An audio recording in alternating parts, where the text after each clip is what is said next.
Hi, everyone. Thank you for tuning in to our podcast today. These podcasts are brought to you in part by our sponsors, who really truly are what make these podcasts possible every week.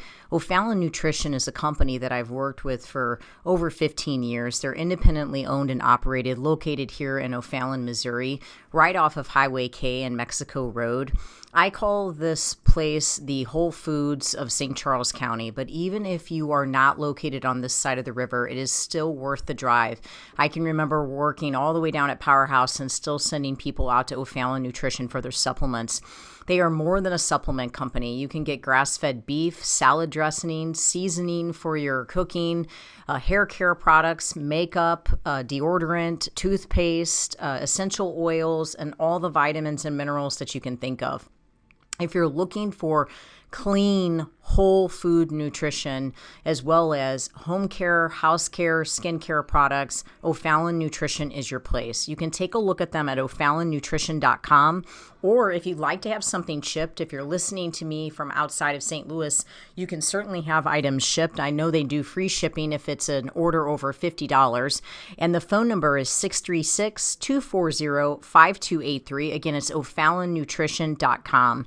As well as if preparing your food on a weekly basis is your primary excuse for why you're not able to stay on a good, clean eating program, which is something that I hear very regularly from my clients, I would ask you to please take the time to check out Pure Plates. It's pureplatesstl.com. They are a phenomenal place. We get our food from there during the week. They deliver to our Integrity location. They will deliver to your house. They also are just available for pickup. You can go to their Chesterfield location or their Kirkwood location and just pick up meals for the day, as well as just having them delivered right to your door. So if preparing your food is your main excuse for why you cannot stay on a healthy eating program, then I would suggest just stop by Pure Plates. Just try it. If you're trying to lower your blood pressure, you're trying to lower your cholesterol, you're trying to get your blood sugar down, try to do Pure Plates meals for a week and just see how different you feel. These are organic meals. They are gluten-free. If you need them to be, they can be dairy-free. They are soy-free. You're not taking any processed sugars or meat-curing agents or preservatives. They really, truly believe in nutrient-dense meals that are just whole food nutrition. And I've had my clients, or I've made recommendations for my clients for years at Pure Plates. It's pureplatesstl.com, or you can call them to ask questions at 636-778-3555. Again, remembering that they have a location in Chesterfield as well as in Kirkwood that you can just run by and pick up a meal today. Everyone always asks me where I get my meat from, and given that I really eat meat on a daily basis, typically beef primarily, my meat is very important to me. I have an autoimmune condition and I want grain-free, corn-free meat, and I just haven't found the confidence in stores in knowing that I'm getting 100% grass-fed, grass-finished beef. And I have searched and searched and searched for the right farm, and I have found the farm. It's fedfromthefarm.com, fed, F-E-D, from thefarm.com. These farmers are amazing. It's a family. They're here in Missouri, and they have the desire, just like I do, to see people well and to see people healthy, and they put a lot into what they do. It's such a wonderful family to support. They do offer 100% grass-finished, grass-fed, meaning that's it. A beef, and I get my ribeyes, I get my ground beef, my ground sirloin, I get my chuck roast. I mean, they basically have everything. They even have awesome jerky, but they also have eggs, they have chickens, and they have turkey. I'm planning on getting a turkey for Thanksgiving, and if you'd like lamb, they have that as well. But if you are in need of good quality grass-fed, grass-finished beef, or quality eggs, chicken, turkey, don't just settle for what you're getting at the local store. to go out on the internet and check out Fed from the Farm. That you can arrange a pickup or you can have it delivered to your home. And I can guarantee you're going to taste the difference. For me, my health actually depends on it. So I really thank God to have found such a great farmer. Fedfromthefarm.com. I hope it blesses you.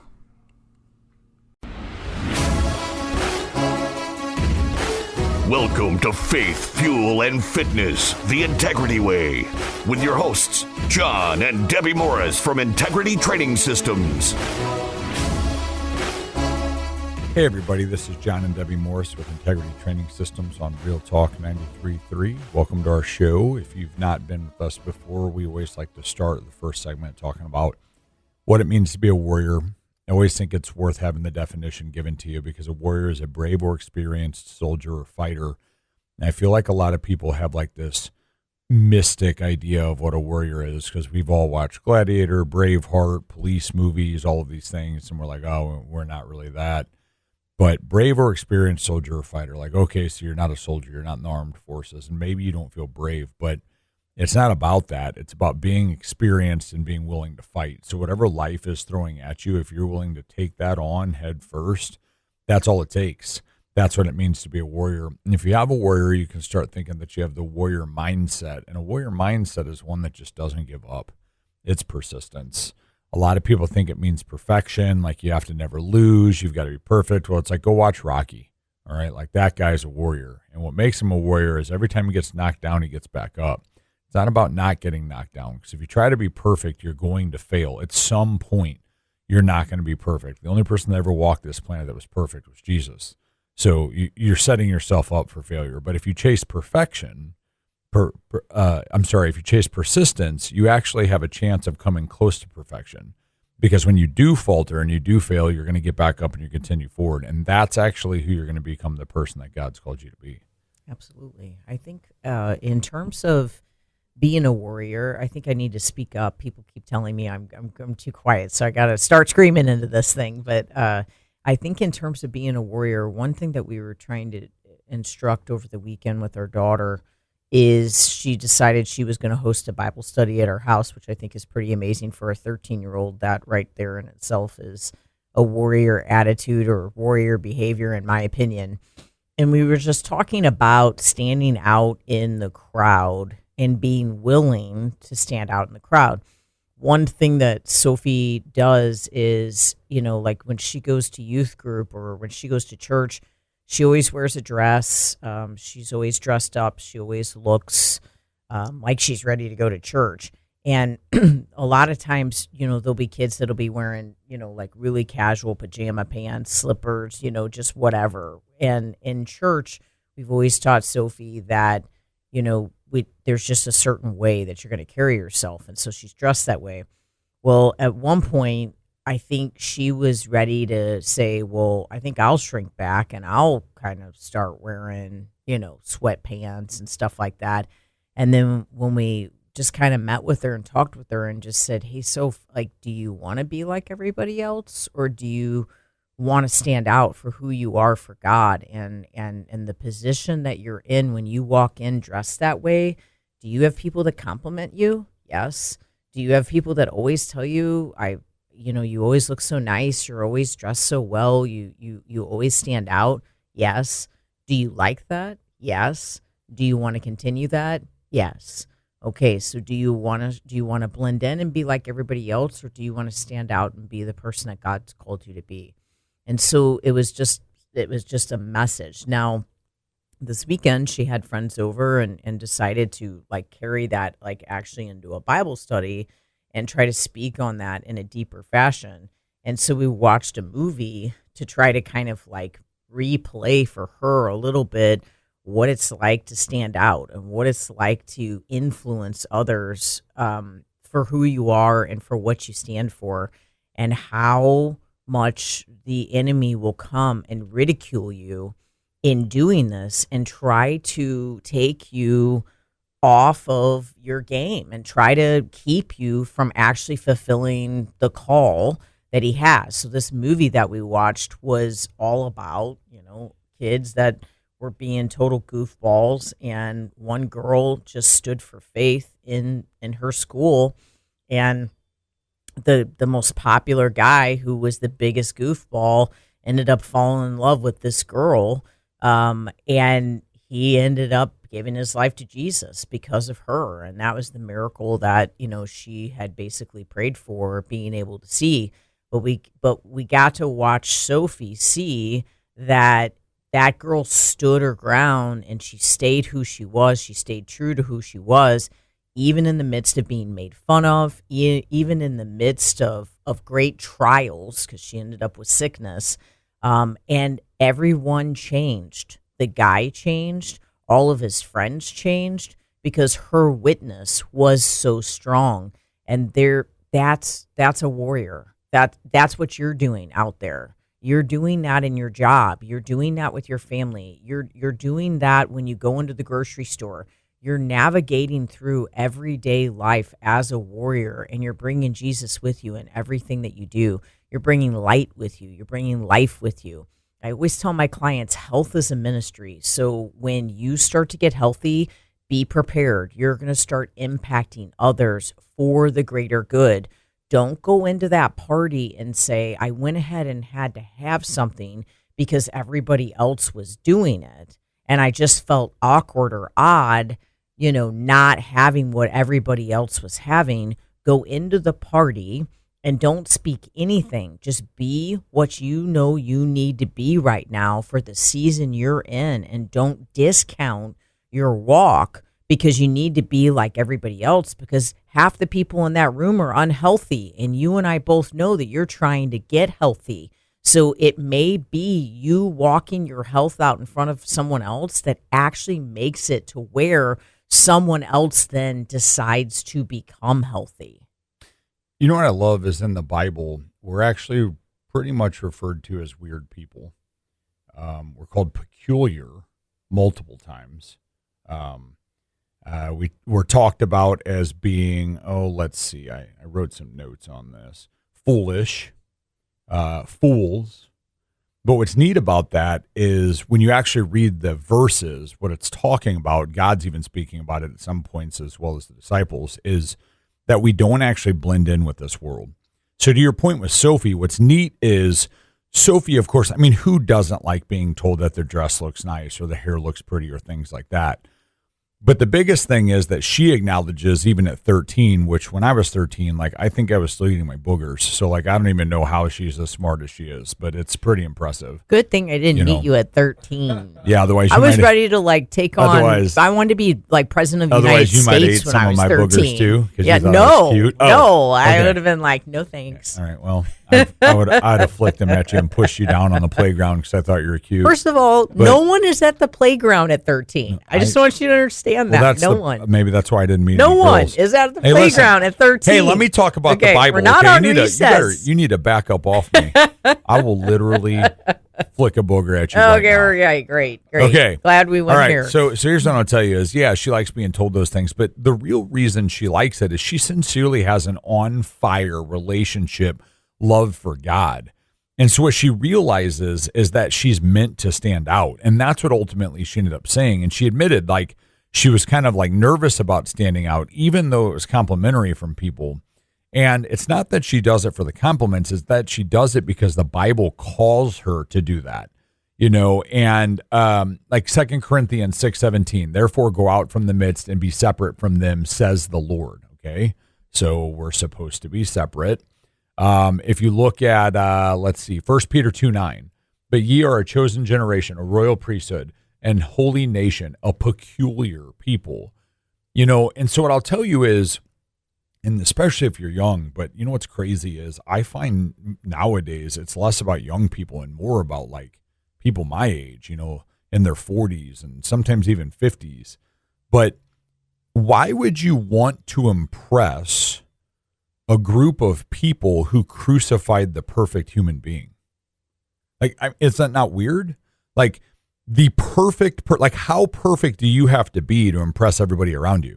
Jesus Christ was the only perfect person that ever walked this earth, and they crucified him. So when you're thinking about who you're trying to impress and why you're doing what you're doing, I'm not saying your buddies who want you to drink all the time literally crucified Christ. I mean, really, he did what he did for every single one of us. But just ask yourself, like, are you doing what you do for the Lord? Is the pizza that you're shoving in your mouth, is that for your Lord or is that for your flesh? And you can tell me it's because you're hungry and you needed calories, but I think we both know the reason it was pizza is because your flesh wanted it. Because if you were really just looking for calories, you'd go find something nutritious because that is what your body is telling you. But your flesh is telling you go get pizza. So why do you do what you do, you know? Be a warrior, be strong in the Lord, and make your walk have purpose, you know, and make that purpose be for God and for kingdom reason, you know, for kingdom purpose. For more information on what we do at Integrity Training Systems, for a 6-month nutrition program or a personal fitness assessment with any of our trainers, take a look at integritytrainingsystems.com or give us a call at 636-299-2208. For gluten-free, dairy-free baked goods delivered to your door from my personal bakery, take a look at sophiesbakery.com. And for 100% grass-fed beef, the only meat that the Morris family will eat, take a look at fedfromthefarm.com.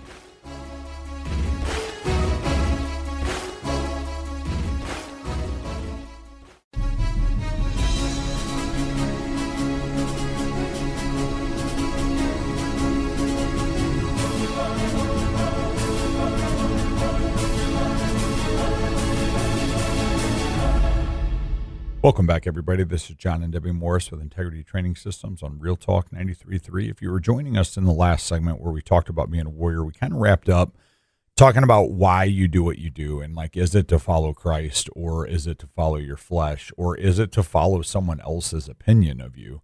And we did watch a movie. What was the name of that movie, Deb, that we watched with Sophie? A Walk to Remember. A Walk to Remember. And it's truly about a guy who's like based off a Nicholas Sparks novel. Yeah, so he's the cool kid, you know, and he hangs with the cool kids, and you watch what ultimately happens when the cool kid group deals with people that they don't consider cool, and that's hurt and anguish for people, and you don't know what those people are going through. But what's interesting about this guy is it shows almost like a redemption arc for him, okay, in a way that he comes around because he starts understanding that his why has been wrong and that his why has been to impress people. And the girl in the movie actually says something which is pretty fascinating. And she says, your act means nothing without an audience. And what's really cool about that is it's like, whoa, like what am I doing? Like if I'm not doing it for God and I'm not doing it because of my family, like am I acting the way I'm acting, saying the things I'm saying? Am I being the class clown, whatever it may be, because I'm trying to impress other people? And, you know, there's a ton of Bible verses, and I want to talk about some of them while Deb and I talk about, you know, your whys and your motives and, you know, what you're looking to accomplish. But I actually have Ecclesiastes 9:10 tattooed on my forearm. And the reason I got that is early on in working with Debbie, she gave me this verse and told me to go research it. And I did. And it really had an impact on me because I thought I was a hard worker, but I look back now and I'm like, I was actually kind of lazy.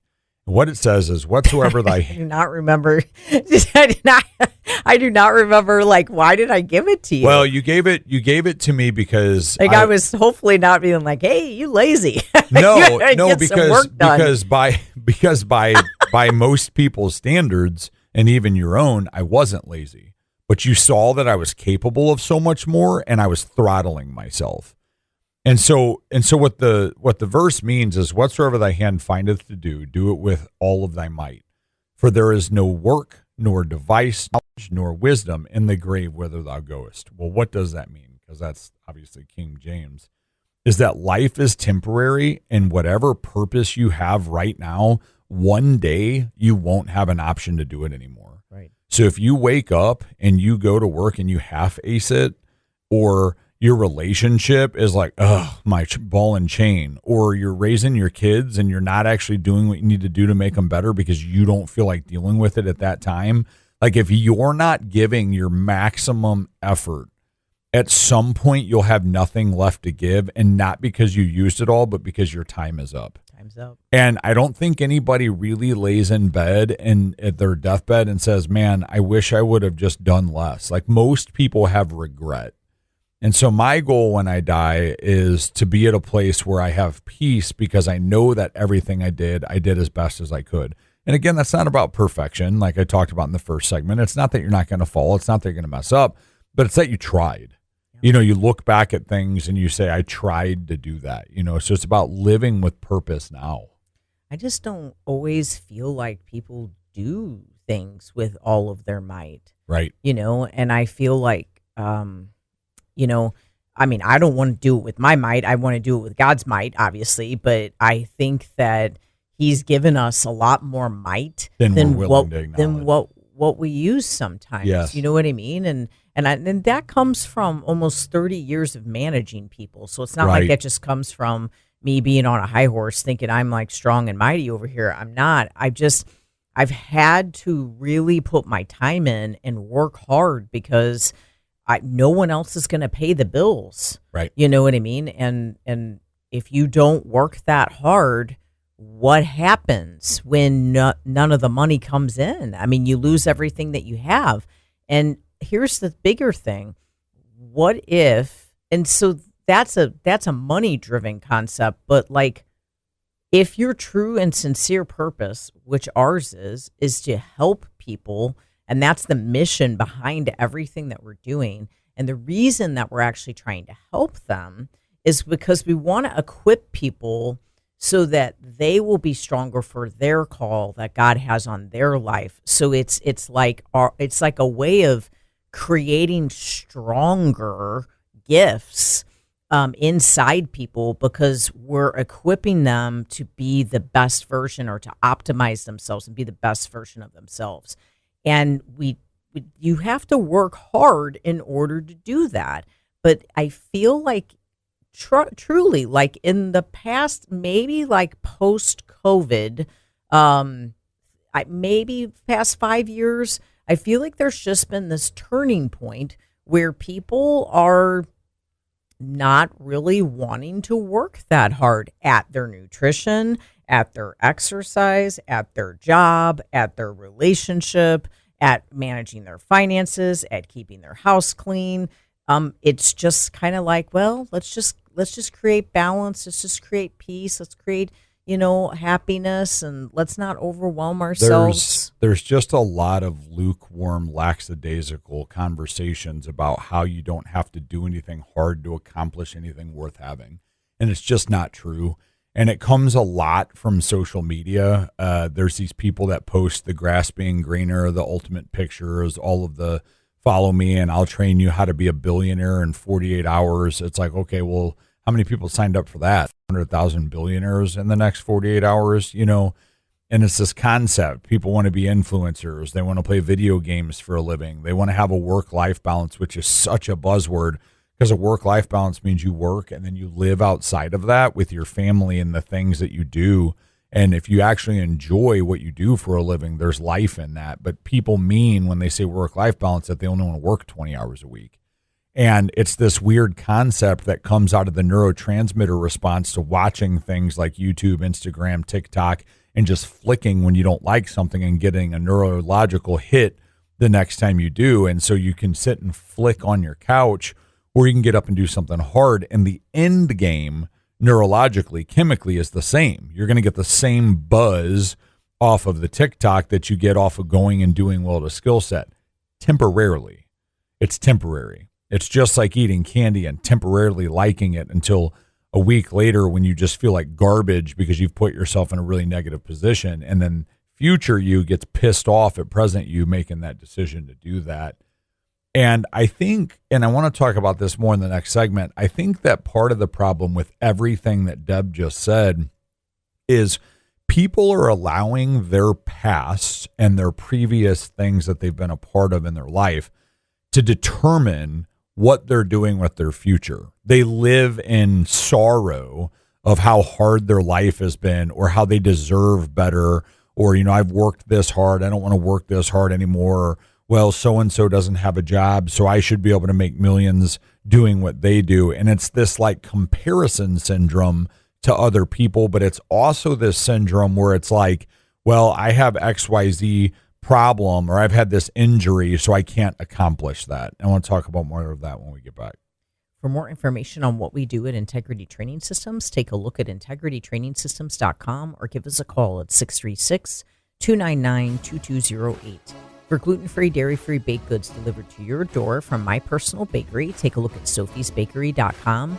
And for 100% grass-fed beef, the only meat that the Morris family will eat, take a look at fedfromthefarm.com.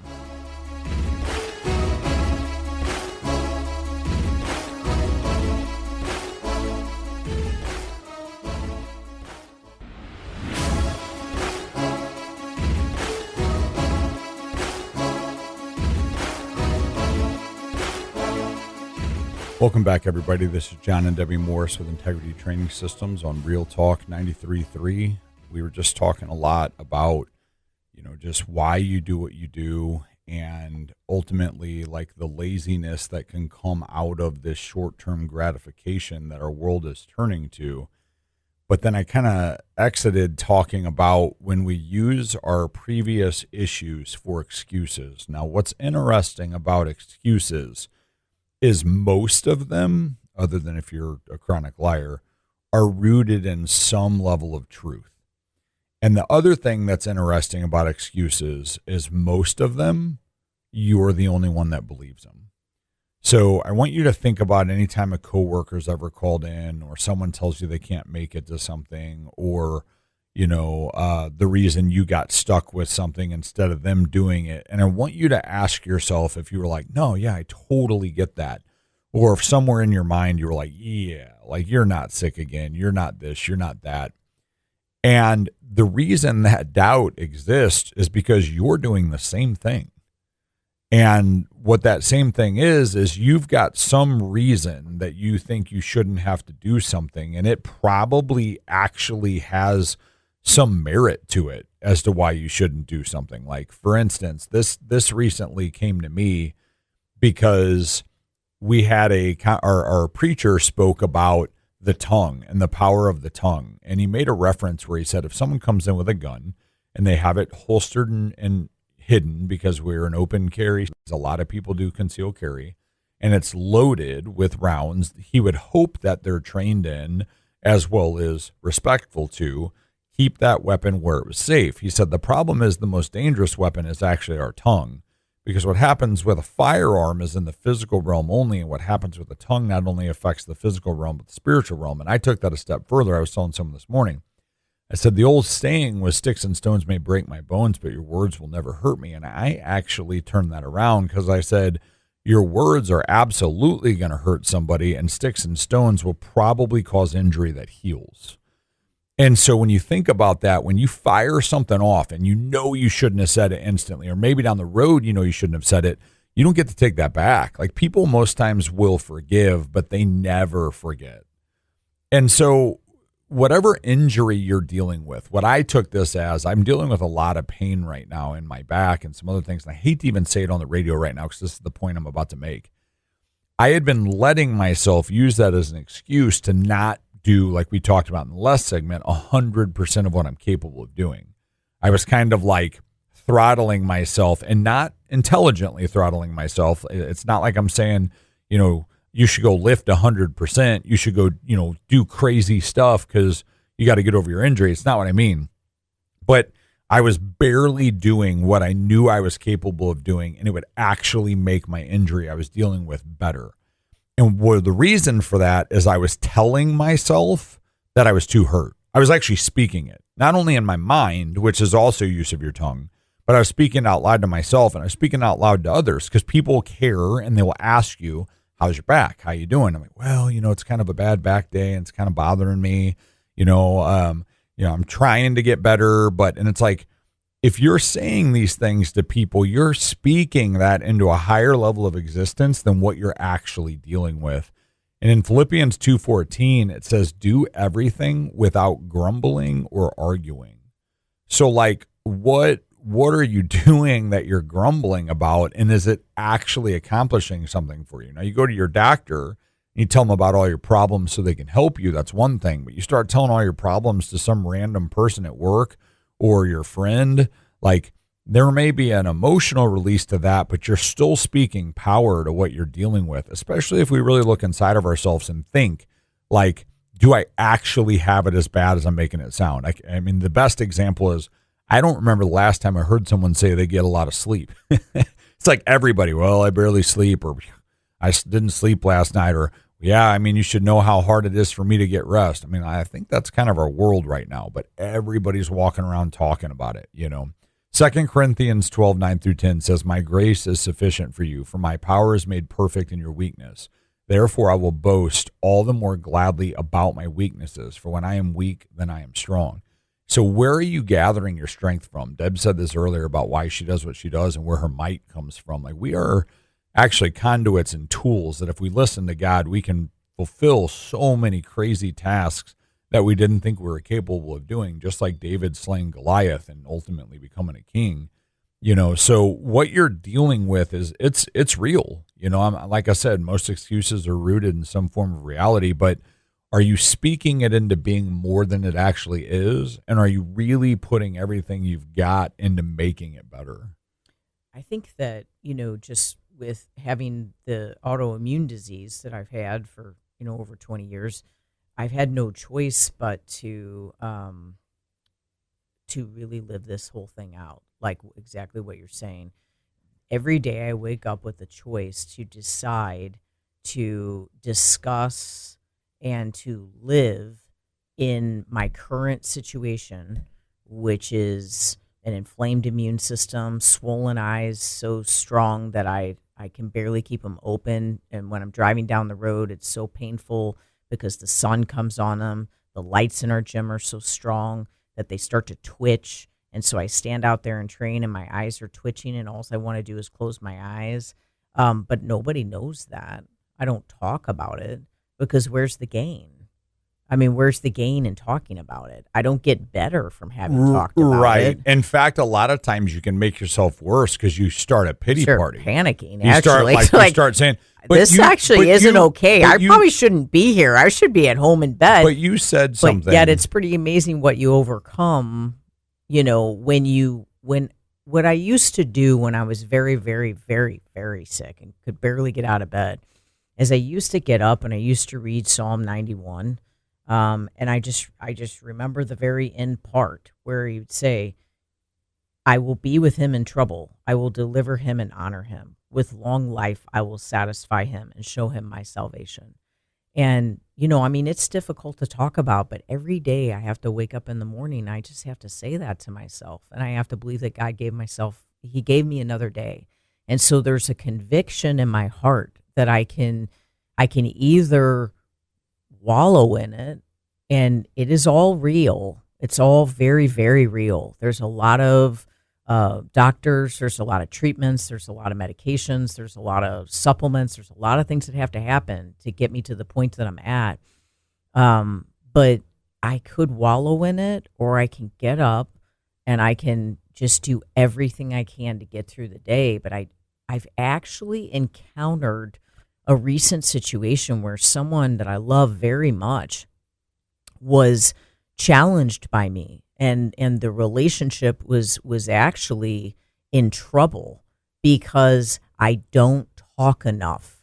I don't talk about my problems enough. They talk about their problems, but I don't talk about my problems.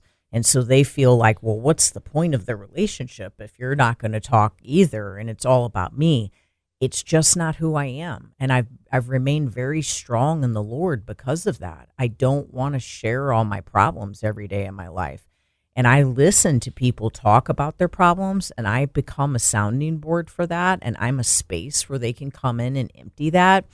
But you do have to recognize that God has made you strong enough to endure whatever hardship you're going through.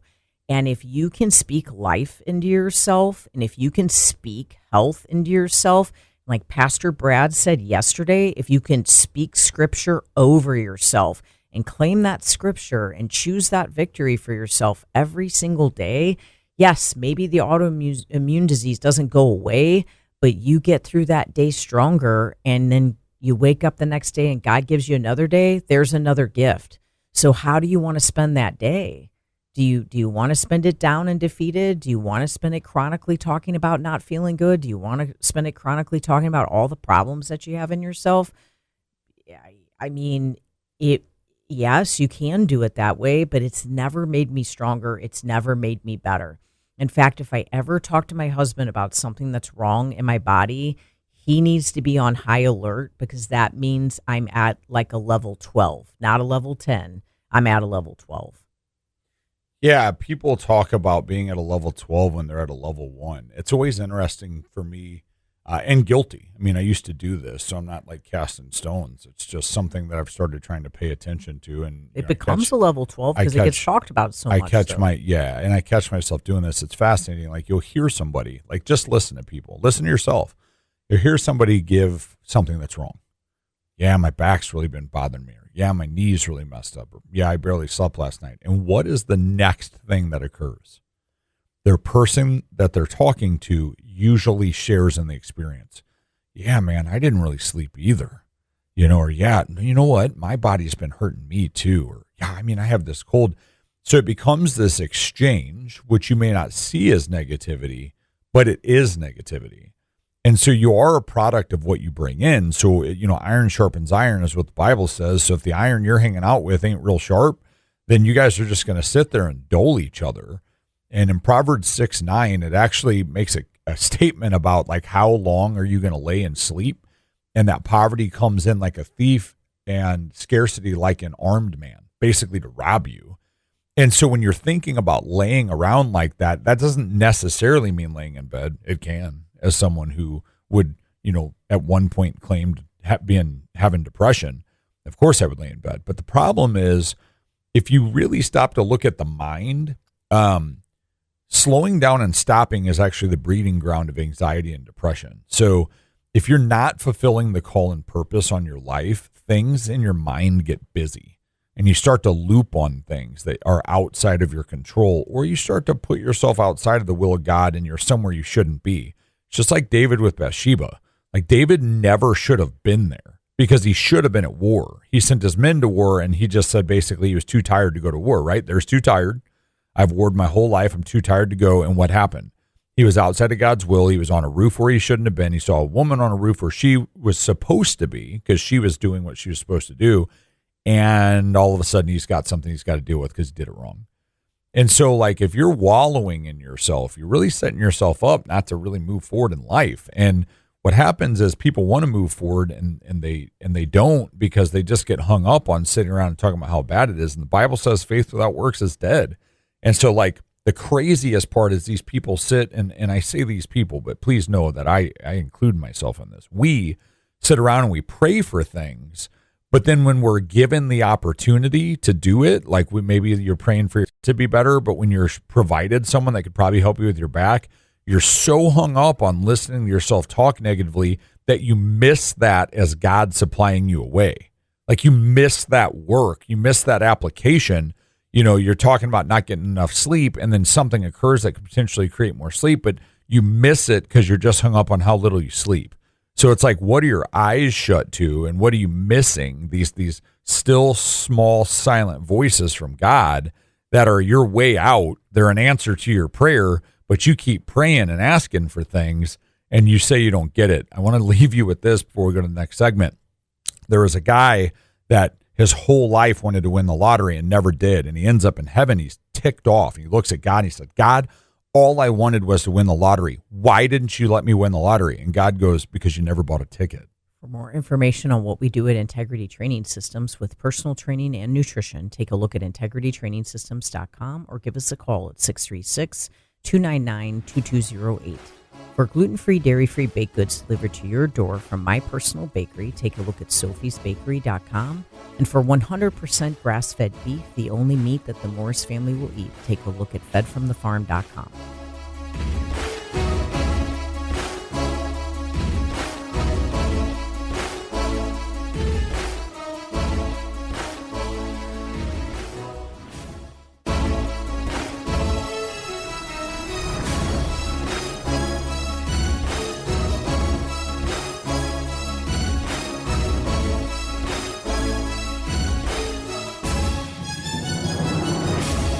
Welcome back, everybody. This is John and Debbie Morris with Integrity Training Systems on Real Talk 93.3. Getting kind of deep with you today, talking about, laziness, being who you're supposed to be, being who you're called to be, and what it looks like to just lay around and not fulfill your call and purpose. And one thing that I have found is a lot of times what makes me willing to fulfill my call and purpose better is just acknowledging what it is, and that's helping other people. And even if you're in a negative spot and you help someone else, you actually start to recognize like, oh, okay, like if I help other people, I usually feel better. And this is kind of funny. It's not necessarily exactly how you should do this, but there's a guy I was listening to. I can't think of his name, Deb. He's definitely a large scale influencer. He's got a lot of money. He's in pretty good shape. Red hair, like small red goatee. You know what I'm talking about? I can't think of his name. Curses quite a bit. Anyway, he was talking about it, and he said that he was at a furniture store, and he saw this couple, and they were trying to buy 2 couches and a chair, and they had this price on this thing, and they got walked over to the financing section, and they were talking to the financing section. He's like, they were kind of getting ripped off. They were basically going to go through these payments. You could tell it was going to be hard on them, and they were charging this insane percentage. And I walked over and I said, I'm going to pay for that. And the people at the desk were like, what? And he's like, I'm going to pay for that. And this husband and wife were like, no, we can't let you do this. I said, no, I'm going to pay for it. But then the store was like, well, we don't really know that we can let you do that. And he's like, we better go find your boss, because I don't think he's going to like you. Tell me I can't spend money. I'm going to pay for that. And what he says is he obviously did it for them. He did it for them. He goes, but if I'm being real honest, I did it for me, because it makes me feel good, because I want to help other people. It actually makes me feel good. Now, this is a guy that, I don't know what his religious standpoint is. I don't know what he follows, but what he's acknowledging is, as a human being, if he helps other people, it actually makes him feel better. So when you're laying around trying to figure out what to do, or you're just chasing your tail trying to help yourself, maybe you're missing something. And James 4:17 says, if anyone then knows the good they ought to do and doesn't do it, it is a sin for them. So if you know what you're supposed to be doing, and you're supposed to help someone, it's actually your call and purpose, and you negate that out of laziness or just a lack of desire to do so, that's a sin. Yeah, absolutely. From the last segment when we were talking, it came to my mind, just whatever it is that you need to do it tired. You need to do it hungry. You need to do it sad. You need to do it lonely. You need to do it mad. You need to do it in pain. You need to do it broke. You need to do it with God, and you need to do it for God. Like, you don't have to have a perfect set of circumstances to be able to do it. You don't have to have all the energy in the world. You don't have to have all the money. You don't have to have the right mood. You don't have to have the right clothing. You don't have to have it all right. You just got to get up and do the work. Yeah, if you get weary, you'll never have your harvest, because it'll never be harvested. Absolutely. You have to do that work. I love that image of the guy that's mining, and it shows him turning around in his little tunnel, a little cartoon, and then there's this like massive horde of like gemstones, literally like one swing away from where he turns around. Mm-hmm. And so it's like his perseverance, if he had just continued, it was right around the corner, and I'm not going to sit here and give false hope. Your perseverance, your reward might not be right around the corner. Mm-hmm. I'm going to tell you right now, no matter how far out it is, you sure as heck aren't going to get there if you turn around and go the other direction. Mm-hmm. And so what we do, like when we talk about health, is we align you to do that. And what's interesting is we're not really an 80-20 company. There's grace in what you do. You have to give yourself grace, and you have to actually put yourself in a position where you acknowledge, again, persistence over perfection. But like, if you give someone 80-20, like, it's okay. It's all right to do this. Like, it's totally going to end up okay. I've never really seen success in that. Mm-hmm. What ultimately happens is our flesh takes over, and you want more. And if you're someone listening and you're like, well, John, I've done 80-20 and I'm doing just fine, that's fantastic. And I'm really happy for you, but that is not the norm. That is not normal. And Deb, you talked about this. You said, you get up and you do what you got to do. You have a decision to make, but that you ultimately don't really have a choice because you're autoimmune condition. But I'm going to correct you on that. You do have a choice, and you're a machine for making the choice to take care of yourself, because you do it for God and you do it to help other people. And I'm your biggest fan, which most people know, but I have been since before we were married, and I had a bias, okay? Because I have had a client actually tell me before, I wish I had Deb's autoimmune condition because then I'd probably eat right so that I could take care of myself. And I told her, I looked her in the face and I said, that is the stupidest thing I've ever heard someone say. And she was taken aback. I mean, I was like hard about it. I'm like, are you kidding me right now? You have no idea what that woman goes through behind closed doors, what her pain is, what she has to do. And I said, you're overweight, out of shape, unhealthy, and unhappy right now, and you still don't do what you're supposed to do. You really think if it was harder for you, you would continue to do it? Don't look at someone else's situation and think that their drive comes out of necessity.